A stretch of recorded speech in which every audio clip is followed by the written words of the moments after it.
review what the purpose of the 11th chapter is. It sounds like an acid trip. Krishna goes bonk on Arjuna's head and opens the jnana chakshu, eye of wisdom, and I see, it looks like monsters. Krishna's huge, all this stuff, and he's eaten all these people and they're stuck on his teeth. It's like a bad acid trip. No, this is all mystic symbolism. The purpose of the 11th chapter is for us to see the self in and through the phenomenal world. So what are the points that Krishna has been making in this chapter? 1, Krishna is the ground of being of everything, meaning consciousness is the ground of being of everything. This becomes easy to understand if we go to the dream state. You are the God of your dream. You are Mini Ishwara when you dream. So in the dream, I have a dream body. With a dream ego, I'm identified with the dream body. I've got a world of objects and people and situations outside, and a world of thoughts and feelings inside. Isn't that our experience in the dream? But are you in the dream, or is the dream in you? Do you incarnate into a dream? No. But it sure seems like it, doesn't it? It's the dream seems very real to the dreamer. Just like I'm Jim, I'm an ego, I'm this lump of flesh, and you people are out there, and I like you, and I don't like you, or switch it around. And the rest of the people I ignore. But in truth, Krishna is the dreamer. All of this comes about. It's not created the way a potter creates a pot. Technical term the scriptures use is sankalpa. Is that a term you're familiar with?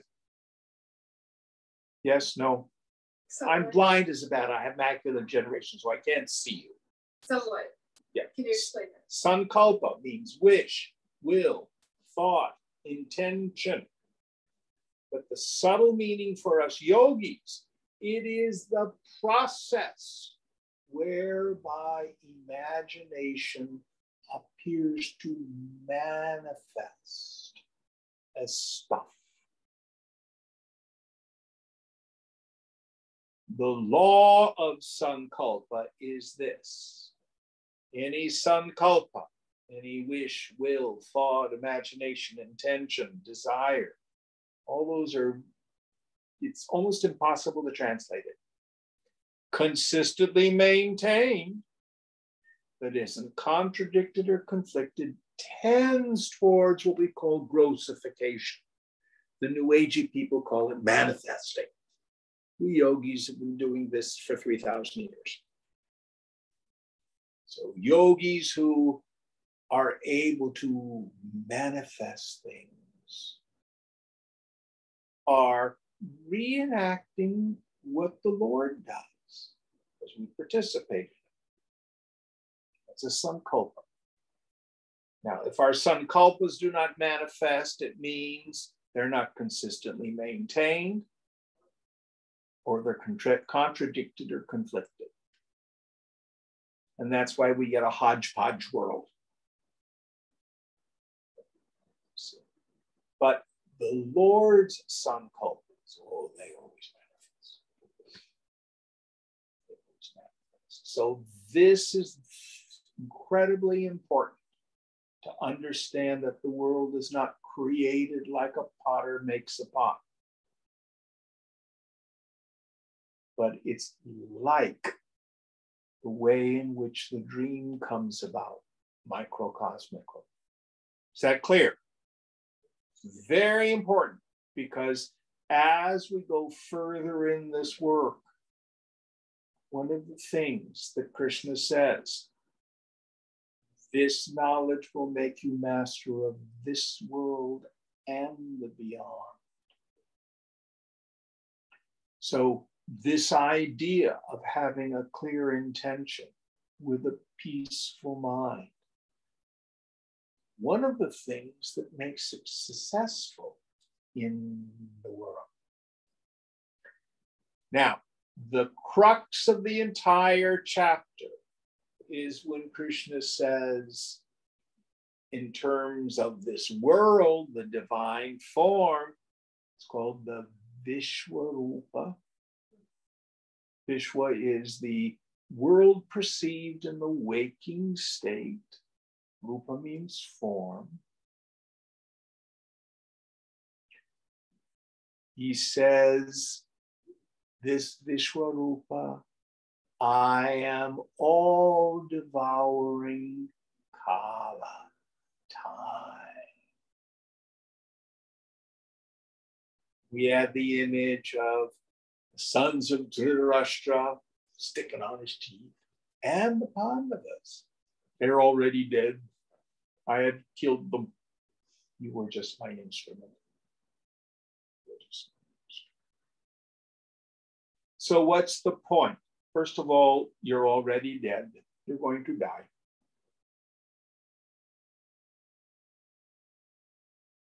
No big deal. But the self in you is not born and does not die. Look at a photo of yourself when you're, say, 10 years old. And you've got photos of yourself when you're that age or younger. Yes? Where's that body? Gone. Dead. But you, not for a moment, had a lapse or a gap of being me. Aren't you you?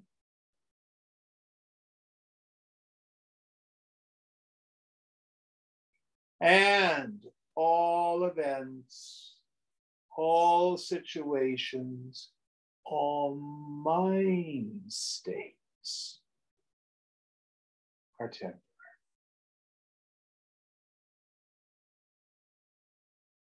Oh, I had the most wonderful thing happen to me, Jim. Don't worry, it will pass. Oh, it's so terrible. I just feel terrible, Jim. This horrible thing happened. Don't worry, it will pass. The law of this world is change. So much he used to call it the Einsteinian world of flops. It's always changing. Always changing. But you do not change. The movie just passes in front of you. Yesterday's movie's gone. Today's movie just passing in front of you. You're going to go to sleep tonight, wake up tomorrow, new movie. But you,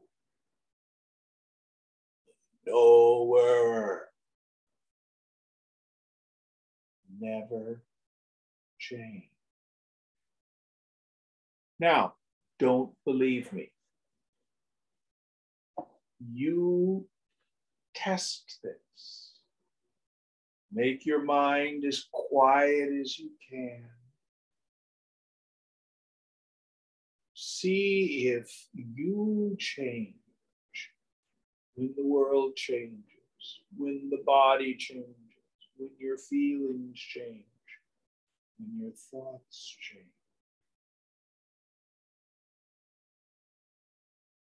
Or are you always the same? Nothing. Chidakash, the space of consciousness alone.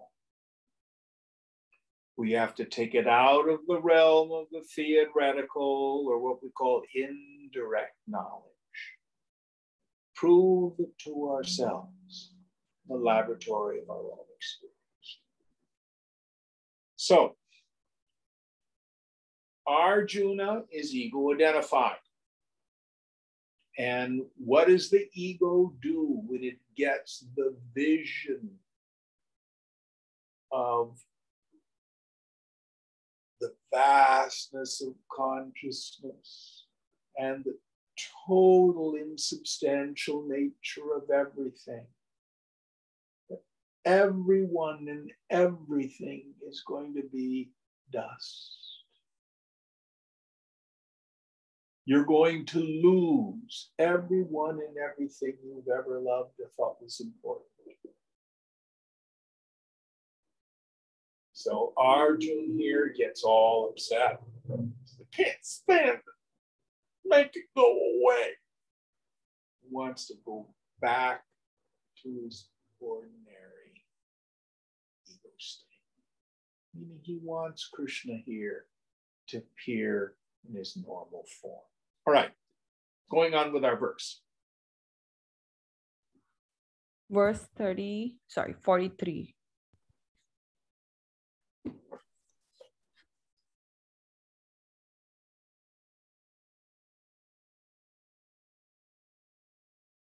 Pitasi lokasya characharasya tvamasya pujascha gurur gariyan natvat samostya abhyadika kuton nat. Wow, this is very complex, Sandhi. Natvat samostya abhyadika kutonyo lokatrayepya pratima prabhava. You are the father of this world, moving and unmoving. You are to be adored by this world. You are the greatest guru, for there exists none who is equal to you. How can there be then another superior to you in the three worlds, O being of unequaled power? Yes. So let's take all these thoughts one by one. First one, you are the father of this world.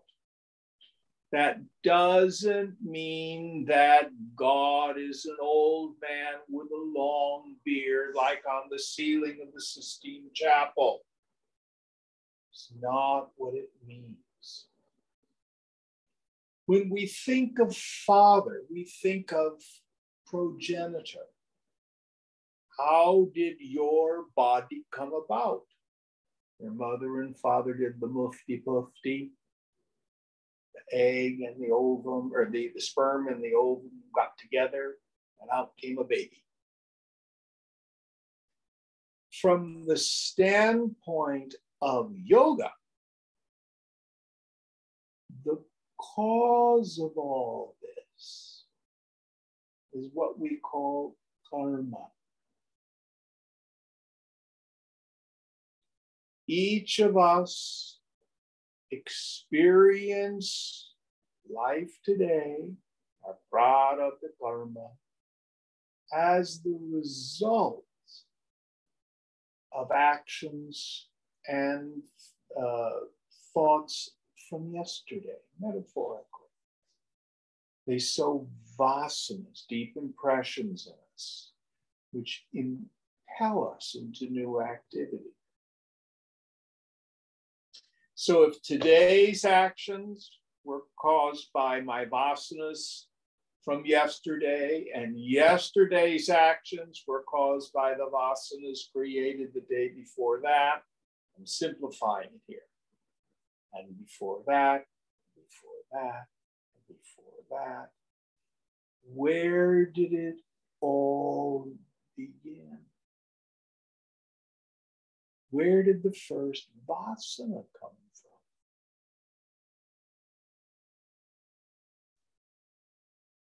So here you are, sitting in my living room, listening to Gita, or on the Zoom machine, listening. I tell you, the cause of all this was set in motion at the Big Bang.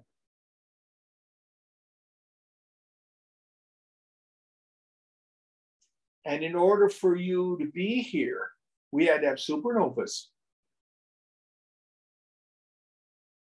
I think it was Moody Blues song that We Are Stardust.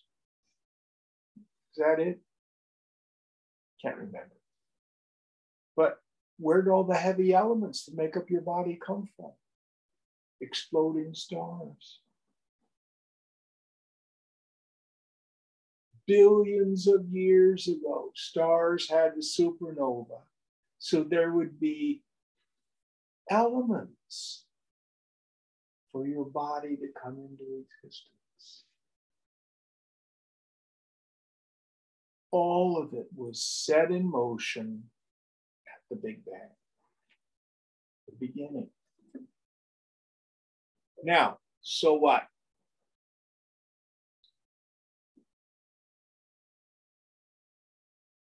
You're going to do what you're going to do.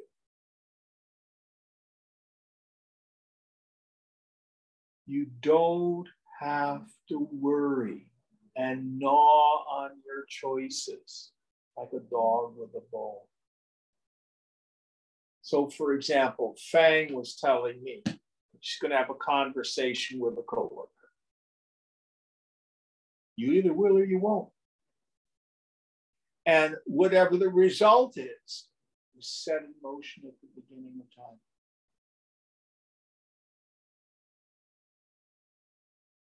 So what our job is, do our best, let go of the rest,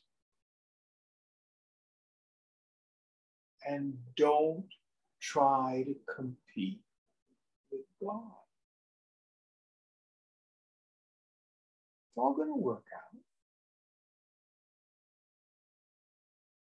Be at peace. Hypothetically, he goes, oh, I'm so sorry, I didn't know, blah, blah, blah, blah, blah, I'll fix it. Well, that'll be nice. Blows up, blah, blah, blah, blah, blah, blah, blah, blah. You're fired. Krishna set it in motion already. It's already done. But I promise you, it'll all work out. It always does.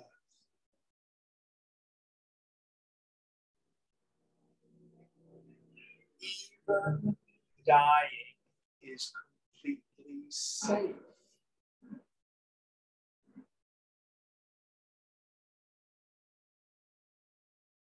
So the invitation is to meditate on, enter into this idea that there's an intelligence that's in charge of it all.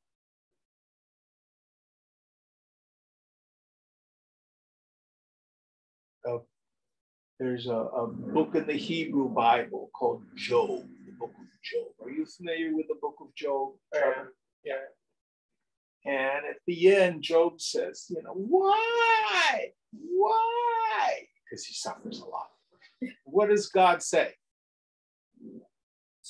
Basically says that his point of view doesn't really matter. Like his struggles aren't really that relevant, and that he created. And his mind is too small to understand. As high as the heavens are above the earth, so are my ways above your ways.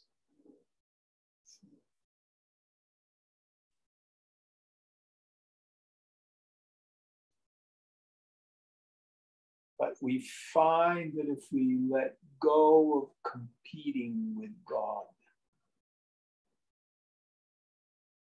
I'm frightened because I see a meaningless universe. And I see a meaningless universe because I'm in competition with God. It's one of the few things I've taken from the Course in Miracles. It's very, very good wisdom. Take it easy. So there's a practice that's implied in this idea that Krishna is the progenitor. The fundamental cause. Now, there are horrible people who do vicious, violent things, and we have great Mahatmas. Is Krishna the cause of them both? Yep. But what's the difference? Does Krishna want people to be violent? We're dealing with cosmic law. We as yogis, as we start to lift our vision into the infinite, and our minds change,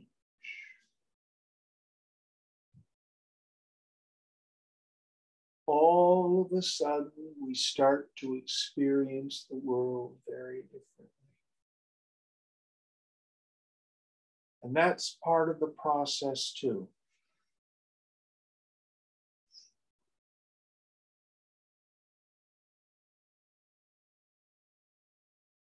God is not the author.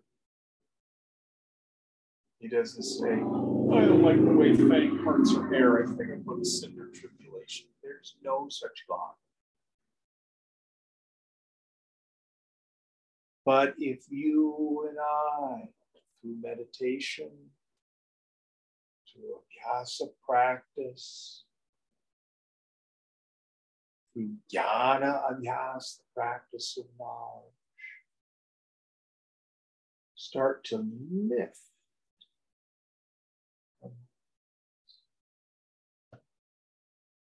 So in the Chinmaya mission, when you take the 2.5-year course, then you become a brahmachari. And you're given a name. Arpita Chaitanya was my friend. She's now Swami Radhikananda. I think the young man who's down in San Jose is Soham Chaitanya. Or I remember one fellow was Aniket Chaitanya. What does Chaitanya mean? Anybody know? Consciousness, but not consciousness in the absolute sense. It means the stuff of our mind, what fills our mind, what's the texture of our minds. So, for example, if you have Aniket Chaitanya, you have a consciousness of homelessness. Oh, I'm at home everywhere. Because I'm at home nowhere. Soham Chaitanya. What's Soham mean? Aham Saha. So Aham. I am that. Yes, the consciousness. I am that. I am that. That's the tradition for the brahmacharis. You and I, as we do our yoga, as we embody, words fall short, as our minds imbibe in this truth, these truths, we practice new ways of thinking, new ways of seeing, developing new habits of thinking. We replace these negative sanskaras first with the positive sanskaras. Again, we drop even those. But because of the law of sankalpa that we talked about earlier, as my mind develops a new chaitanya, my experience of the world starts to change.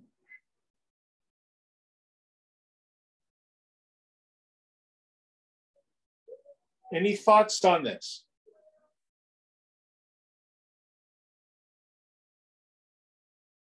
Okay. Progenitor, what was the next idea? Moving and unmoving. Yes, so he is the cause of everything, moving and unmoving. Good people, bad people, tigers and cows, all of it. Next idea. You are to be adored by this world. Yes. Why should we adore Krishna? What do we mean by it? Let's talk a little bit about pleasure. So where's my little stove? You've all seen me do our routine about how the pleasure principle works. First of all, I determine what it is in the world that I think is going to make me happy. Some person, place, thing, or situation. And it varies from person to person what it is that I consider priya, dear. Then I get proximate to my object of desire. I buy it, I earn it, I make it, I date it, I marry it, whatever it is. It's called mola. When I'm proximate to my object of desire. Then when desire and object of desire become one, when I get what I want,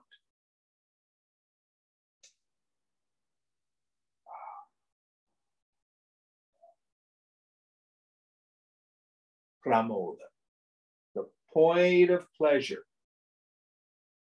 For a moment, my mind ceases its craving, its longing. In my ignorance, I think it's the object.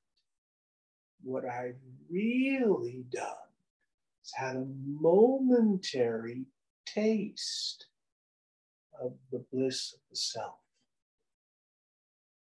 Now, what we want to know about here is there's a gradation of how much satisfaction we get from what, depending on gross and subtlety. So the laws of it are like this. The grosser the object of my desire, usually the easier it is to acquire. The pleasure is intense, but short-lived. Chocolate, easy to acquire. Intense, it's over. Sex. What? Little more difficult to acquire. Intense.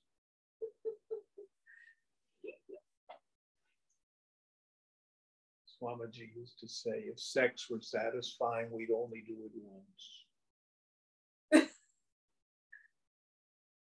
Bet they didn't tell you that in Dallas, did they?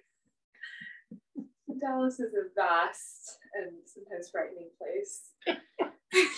The Lord is there too. The Lord is in Dallas. Like, what are you saying? So the point that I'm getting at for gross objects in the physical plane. Comparatively easy to acquire, intense pleasure, but short-lived. Get a new car. Anybody gotten a new car recently? After 2 or 3 years, it's just a car. Get your first scratch. Now, let's go to something that's a little less gross, more subtle.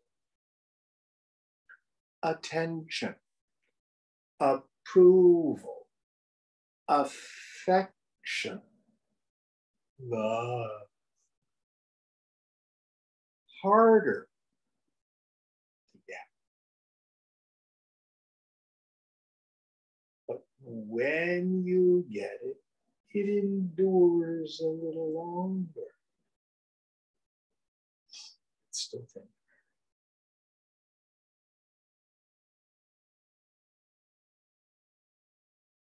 You have a friend who really likes you, that you really like. That can last for years.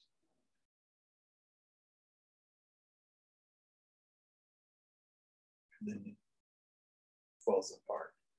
Or a relationship. Anybody here had an affair and then broke up? It's painful. Lasts a little longer. But then gone. Ideas are subtle. Ideas can motivate us and bring us pleasure for a long time. So if, say, you're committed to justice, you're committed to civil rights, you're committed to equal pay for women in the workplace, you're committed to equal rights for LGBTQ community. You can commit yourself to an idea, an ideal, and pursue it for years and get great joy from it. It's harder. It's subtler, but the joy is more enduring. What is the subtlest of all ideas?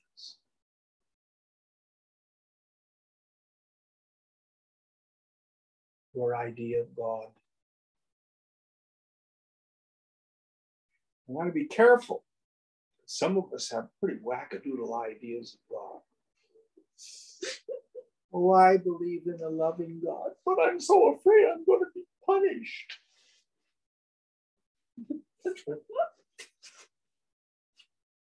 Or the one when my religion says sex is vile, base, filthy, and disgusting, but you save it for someone you love.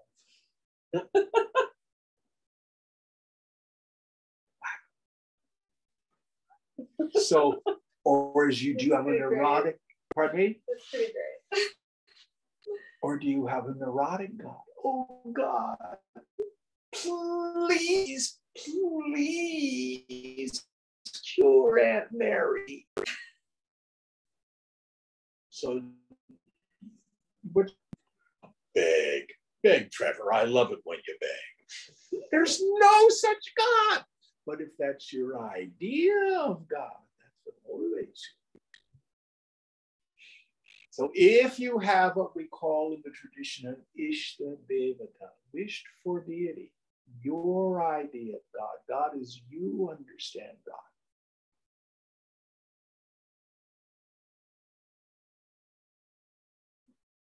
Refine your ideas. One of my favorite sayings, do you know how you know you have a false God? He hates all the same people you do.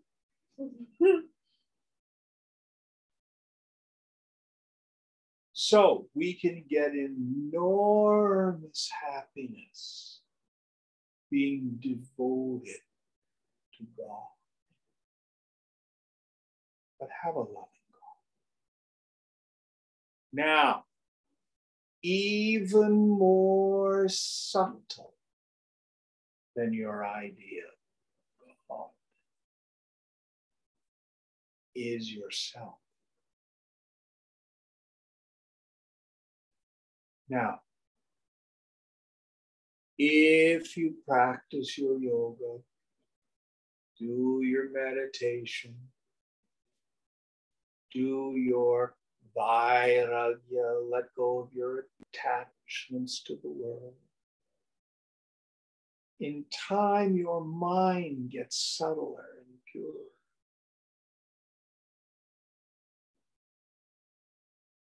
And then you may be able to experience what we call Brahmananda rasa, the juice of the bliss. Atmaram, revel in the sun.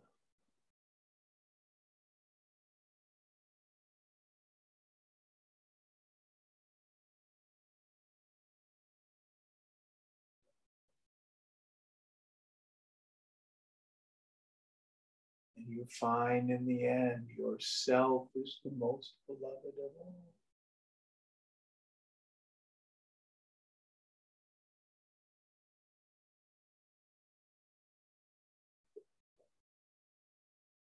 So in the end, this is what Arjuna is acknowledging here.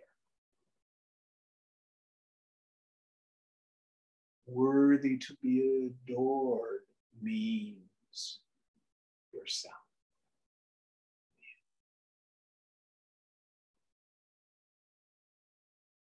Next idea. You are the greatest guru, for there exists no one who is equal to you. Yes. So the external guru is a temporary psychological device.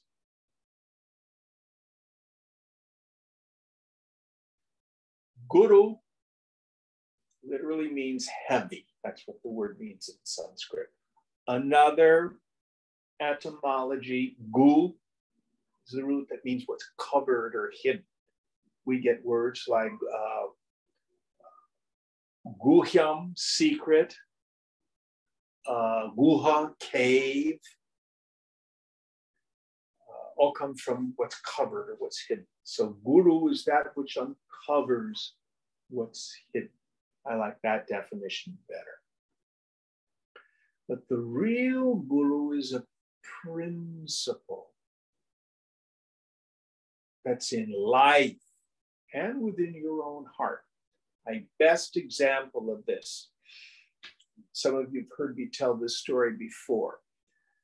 A Westerner once asked His Holiness the Dalai Lama who his greatest guru was, thinking he was going to respond, oh, some senior lama, etc.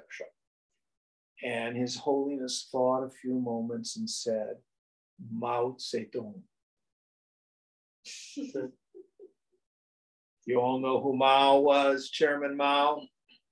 Do you know, Trevor? Yeah. What did Chairman Mao do to Tibet? Invaded it. And basically, killed people, methodically attempted to destroy the Buddhist culture, caused all the government and the senior lamas to have to flee for their lives. So the Dalai Lama's court is in exile in northern India now. So Mao was his greatest guru. Why?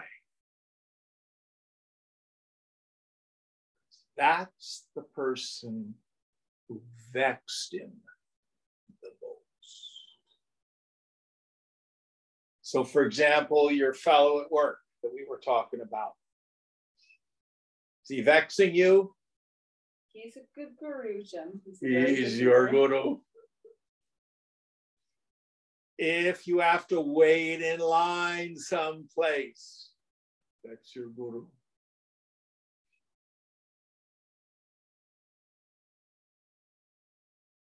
Some problem at work, some problem with a roommate, some problem with your husband. That's your guru. Ego says, this hurts, I don't like it, I'm going to beat it up or run. Yoga says, no, lean into it, at least a little. See if you can keep your mind quiet. Remember, if I'm disturbed, no matter the cause, I'm the one with the attachment.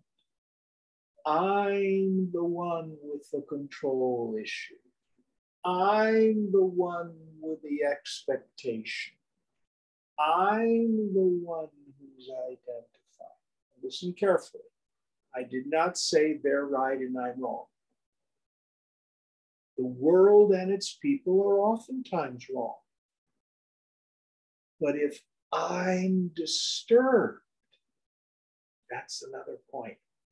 Nobody is powerful enough to make us feel anything. I choose that. Give that power to that other person. Now, the opposite is true too. You're not powerful enough to make anybody else feel anything either. So don't try.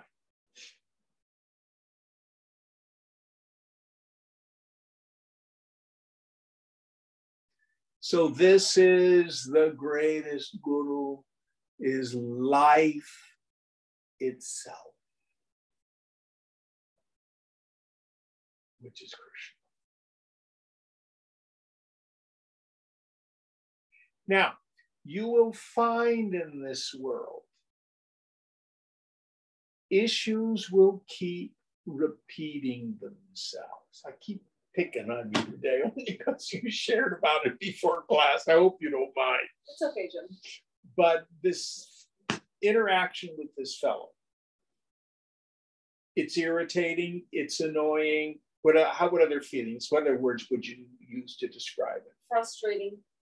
Tell me this is the first time you felt this way in the workplace. It's not. Have it happened in other jobs? Yes, different people though. Yeah, the names and faces will change, but the feeling is the same. I used to joke with people, I've been married for 10 years, same relationship, only the names and faces change. Same issues came up over and over and over again. Are you understanding what I'm saying? Mm-hmm. That's Yes. guru. That's guru. So what do? You stay in it. You own your own reactivity. I'm reacting. Now that doesn't mean not to speak truth to power, stand up for justice, or leave. What you do is irrelevant. You do that from your highest wisdom. But as yogis, our job is vairagya. What is vairagya? The root is raga, passion. V is the prefix. It means superlative, beyond. It's usually translated as dispassion or detachment. Shankara defines it this way. That desire, doesn't mean we do it overnight,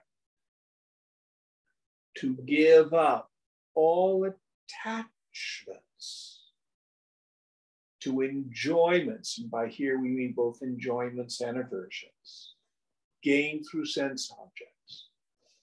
Sense objects are not problematic. What's problematic is my attachments and aversions. Let it go, let it go, let it go. And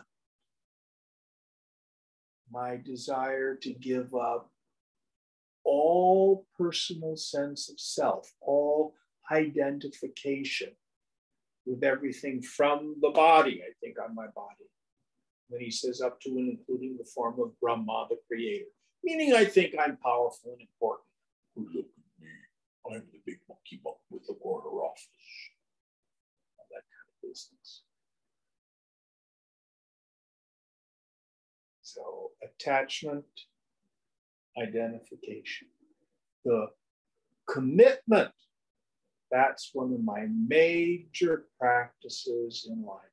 Not just in my meditation seat, but in my life. And I begin to see the world as good. Krishna is the greatest good. And he's everywhere. Any thoughts on this? The yogi is committed to giving up what we call victim mentality. Victim mentality means I'm at the effect of this world.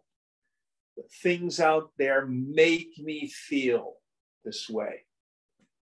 And the foolish person plays whack-a-mole with the world. I'm going to get rid of this situation. I'm going to get rid of that situation. I'm going to fix this situation. I'm going to do that. It's an exhausting and never-ending process. Yogi works on the inside, developing this paravairagya, this supreme detachment. Shankara has a wonderful image. You have to imagine a wicker basket pouring water in it. The water just pours right out.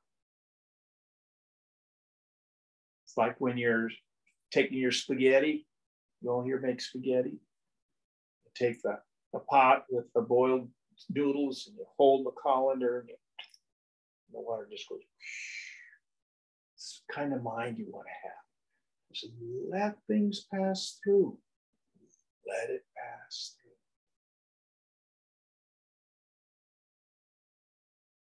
Any thoughts on this? If you have the Vassana, like in you to not do that, like how can it be changed? Just through prayer and meditation, or Abhyasa. Practice. Practice. Yoga is abhyasa. Practice. That's like saying, I don't have the vasana to exercise. And the doc says, like they've said to me, you're a diabetic, Jim. If you don't want your feet cut off, you better do diet and exercise. All right. So I have to take up a practice. Oh, I don't want to go for a walk today. Do you want your feet cut off or do you want to go for a walk? That's why I tell myself, it's a practice. Because the mind is ruled by the law of inertia. The law of inertia is that a body in a vacuum at rest or in motion is going to stay there until energy is applied to change it. You know what we call it when we apply that energy to the mind? Who knows? Tapas. Tapas. Tapas means heat, literally. It's usually translated as austerity. It doesn't mean sleeping on a bed of nails. It doesn't mean torturing your body or anything like that. Tapas simply, pardon me? Tapasya. Tapasya, yeah. But what it means is taking on the practice of, okay, I have these habit habituated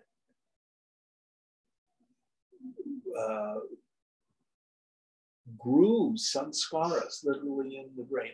We've talked about this. You know, you having certain patterns that are not healthy for you come up. You know what I mean, Trevor? Yeah. And the tapas, the austerity is, no, there it is. You can, the first thought we have no control over. It's the second, third, fourth, and fifth, and sixth.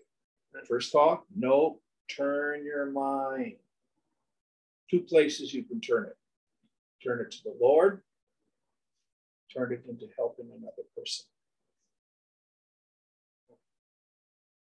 Now, here's classic point. This is so important.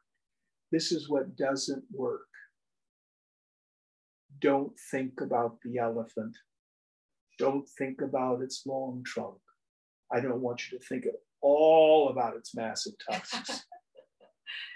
You've been successful at not thinking about the elephant.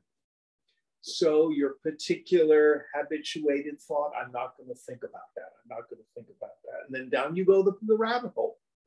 Does that make sense? Yeah, that makes sense. So that doesn't work. When the first thought arises,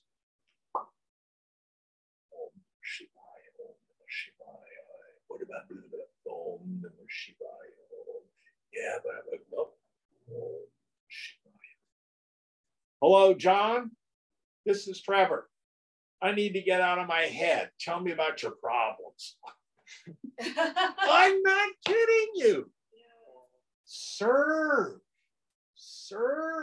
another person.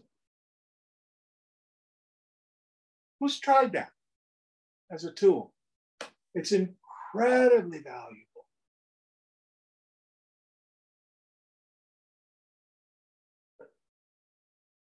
We have the term in the tradition called seva. That's not sweeping up the effing ashram. You know, it's not, oh, I'm going to go do Jim's dishes. No, that's not what we're talking about. Being a seva means I approach my life in the world as a servant. I'm here to do service. Simple things. Who here, for example, has social anxiety if you go to a party or something like that? I'll tell you how to get over it. Go and be of service. Look around and say, are there empty drink glasses? Pick them up and take them to the kitchen. Look to see, does the trash need to be picked up?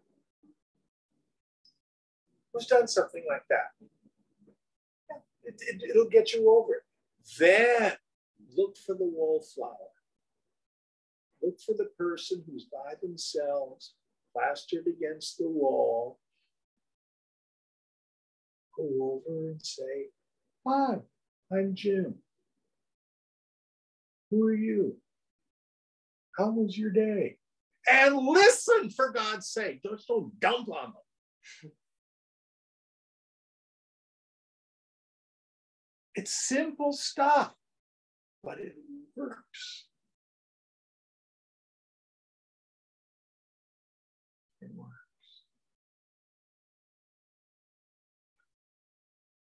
Around the Chinmay mission, people call Swamiji Puja Gurudev. Is that what they call him in Dallas? I don't know, but I could see that. He would roll over in his grave if he were not sitting up in a samadhi style. Someone once asked him, well, what title are you in the mission? And he thought for a moment and said, Mukha Sevak. Mukha means head. Head servant.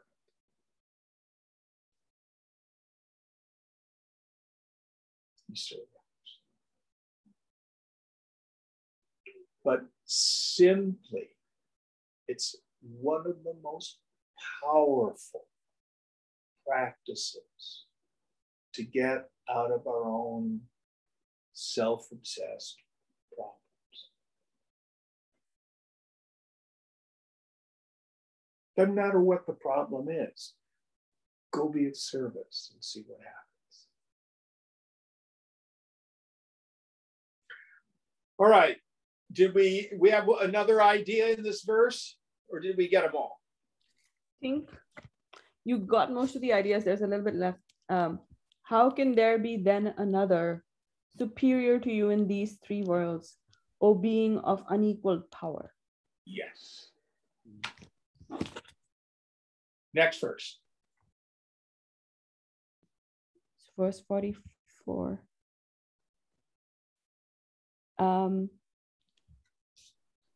Tasmat pranamya pranidhaya kayam prasadaye tvamahamisha medium piteva putrasya sukheva sakhyu priya priyayar hasideva sodhum. Therefore, bowing down, prostrating my body, I crave your forgiveness, adorable Lord, as a father forgiveth his son, a friend his friend, a lover his beloved. Even so should you forgive me, O Deva. So this is a fascinating verse.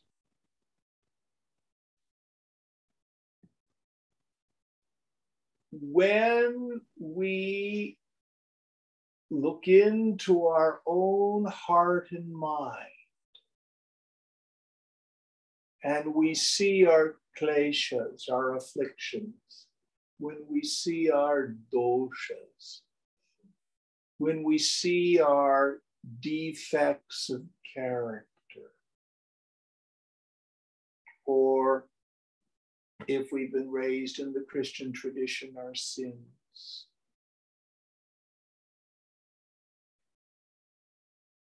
If you are conscious, you become very aware of your own emotional issues and shortcomings. One of the things meditation will do is make us aware of how really deep some of our issues are. Who's had this experience in meditation and been a bit shocked by it? How much fear we have, how much lust we have, how greedy we are, how capable of vengeance we are. I call it kind of embracing our inner Hitler. We get to know it. Get to know it. Arjuna here is taking the posture that many egos have, is I feel shame. And I feel, oh my God, I've insulted God. I've just been terrible, you know. Don't worry. You can't offend God. Let me say that again. You cannot offend God.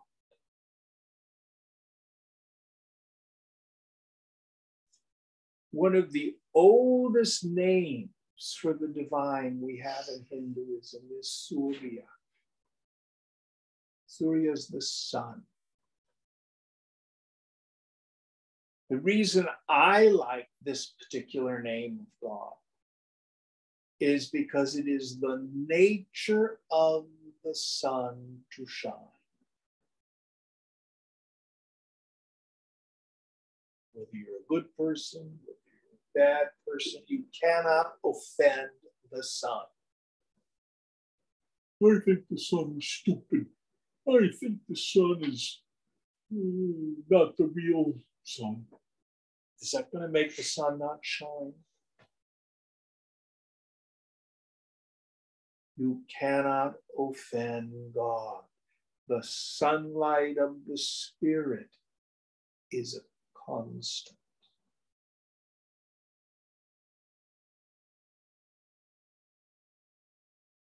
So important. If you don't feel close to God, who moved?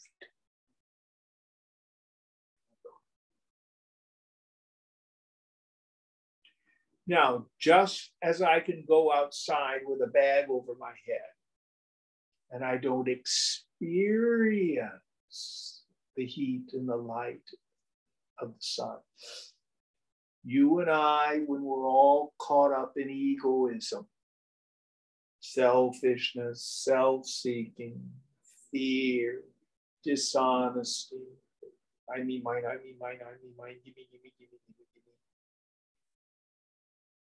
God doesn't punish us, but we don't experience the grace that's always here. We shut ourselves off.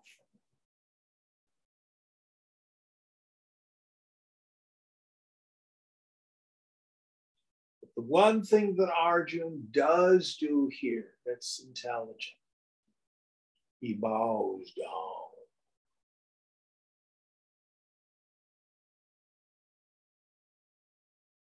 Now, Trevor has been a Sufi. I think it was last week, I asked you to share with us what's the meaning of Islam? Submission. Submission. Surrender.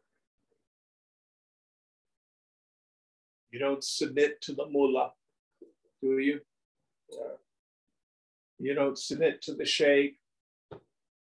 Who do you submit to? God.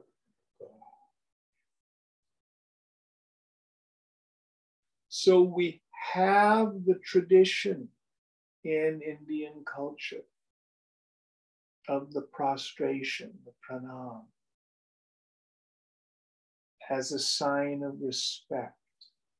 It's a physical posture of lowering the ego. So I'm going to reduce the pranam into 3 simple words psychologically. I can't. He can. I think I'll let it. Can you remember that? Ishvara pranidhana. Surrender to God. I can't. I think I'll let it. This idea of thinking of my life as an oblation, an offering, a gift. Did you do yajna or puja in your home as a kid? Yeah. And you did the oblations of the ghee or into the fire?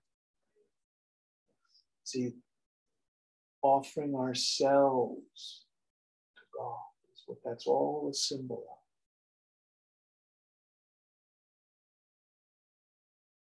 Did any of you get any of those coffee mugs that Aditi had made? Did you get one? No. She had some with some of the sayings she's collected. And at the bottom of the mug, if you wanted it, it says, "Good morning, God. This is," you could have your own name, Jim reporting for duty. "Good morning, God. This is Jim reporting for duty." Great way to start your day. What do you want me to do today?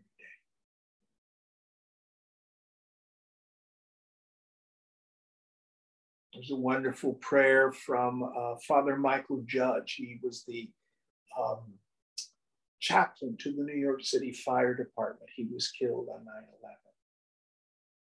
And his prayer was, "God, take me where you want me to go. Let me meet who you want me to meet. Tell me what you want me to say. And keep me out of your way."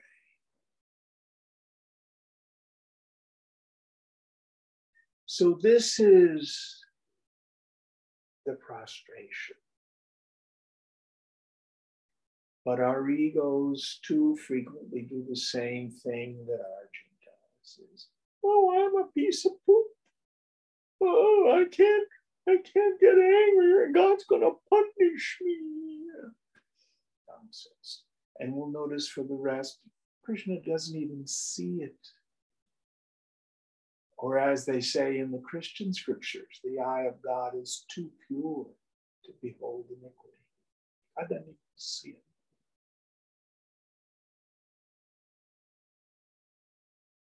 Make sure you don't have an erotic car.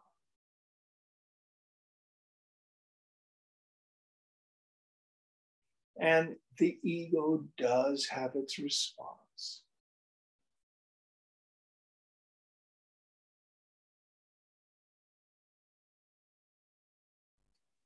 One of the things that I found fascinating, so oftentimes in India, when we meet a holy person, everybody's face is on the ground. You know, I'm interested in their pedicure, not their knowledge, you know.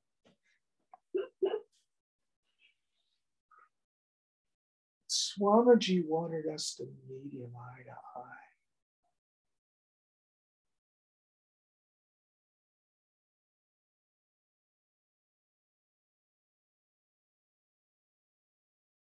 Meet the Lord eye to eye. Doesn't mean we're not surrendered.